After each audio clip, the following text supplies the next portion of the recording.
Now, what was the youth empowerment program like, and how did that change anything about you? Oh, the youth empowerment program was amazing. I did the youth empowerment program in the summer of 2018, right after I graduated high school. Hmm. And going into it, I was so unsure. I almost got cold feet. I remember, Almost backed out before it started. yeah, I almost backed Whoa. out. Yeah, I was because I was like, all my friends are gonna be doing all these fun things over summer after they graduate high school, like go on trips or just like hang out every day. I'm like, dude, what am I doing? Why am I leaving for 2.5 months the summer before college starts? Like the one free summer I get. So, I mean, you could imagine, especially when you have friends who are like doing other things, you're easily influenced by what your friends are doing when you're 17, 18. So, at first, I almost backed out. And then my mom freaked out. I told her, like, oh, I don't think I want to do YEP. And she made me go talk to Swamiji. And he kind of talked me back into it. And I was still reluctantly went. But the cool thing about my YEP batch was that I did that YEP course in 2018 with a bunch of people I knew. A bunch of people I knew from CMDFW. They were all really good friends with me. So a lot of them were in my Jinmei mission class. So, I didn't feel like once I got there and once I was interacting more with all those people, I was like, okay, I'm spending the summer with my friends. It's a lot of fun. And once we really got into the weeds of the course, I don't know if that's a bad way to say it, but once we really got into There are the lots of weeds at Mongolum, yeah. there are and animals, Mm-hmm. yeah, dangerous animals, but yeah, once we really got into the deeper course Just don't material. say got into the meat of it. That's the only thing you don't Oh want to yeah, say. sorry. No, no, no, not at all. Yeah.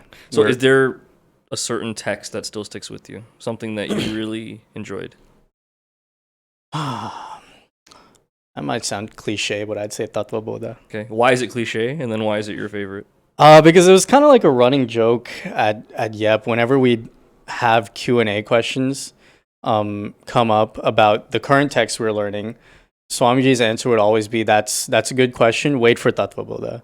So then we're all like super, like we're anticipating Tattva Bodha so much. And for me, that's the one that stuck out so much because I think it does at a very high level. It does a really good job of connecting the logic of the Hindu practices uh, to kind of how it's explained in the scriptures, and it kind of explains the science behind Hinduism and uh, the reason for why we do certain practices, or the reasons for our different states of being. So, in Um, my training under Sarveshan Anji for 4 years when I was here in Dallas with him, I would say there's so much in Vedanta. It's so vast with so many different concepts. Making one framework that pulls all of it together is nearly impossible to do. It's a mhm. painful process. Yeah. Tattva Bodha is that saving grace then. You look at this text, it starts with the qualifications, then goes into the frameworks of thinking, whether it's the three states of existence, whether it's the Panchakosha that we look at, all these different frameworks of thinking, culminating in also Jiva and that Paramatma, and then going into Tattvamasi, explaining each part of that Mahavakya. Everything is there. So Swamiji would say in any thinking that he does, his starting point is Tattva Bodha. Like these nodes that are there, like the 14 different sections. Yeah. From there, you can build skyscrapers and go anywhere. Yeah. But that's how foundational it is. So always the final text that was taught at YEP when Swamiji was leading was Tattva Bodha, tying everything else in together. Yeah. Yeah. Yeah, and he certainly made that very obvious because You had those physical demonstrations and everything, right? With like yes, the colors to show the yes, Panchamahabhuta and how yep, everything happens. yep. Yeah, yeah.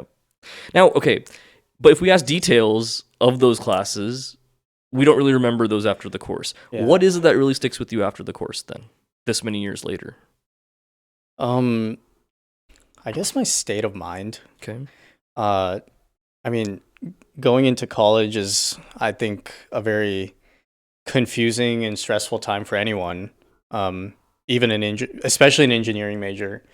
Um, so I think I went into college with a lot of confidence after YEP because for many reasons. I knew I had a great friend group going into college, so I wasn't worried about making I didn't put too much pressure on myself to make friends while had just started college. And then I was just in a really good mental state. You know, I hadn't had my phone for 2.5 months. I learned all this like really, really in-depth knowledge that very few people get to learn ever in their lives. And I felt so privileged to know all that. Um, and then YEP also teaches you how to be organized, how to be mature. It's not just about reading the text, but we also do workshops about um, organizational skills and life planning and finances. So All things we never learn in school. not at all. Our parents probably don't teach us. No. There's no way to learn it, really. Yeah. So, I feel like I had a lot of confidence going into college. And even now, because I just feel like that put me on a right path throughout college to be in a good mental state those 4 years when you're really stressed. And I think it's kind of reflected on who I am today. I think I'm a very calm, easygoing person, and a lot of that can be attributed to YEP and just having confidence in myself and trying not to make a big deal out of everything.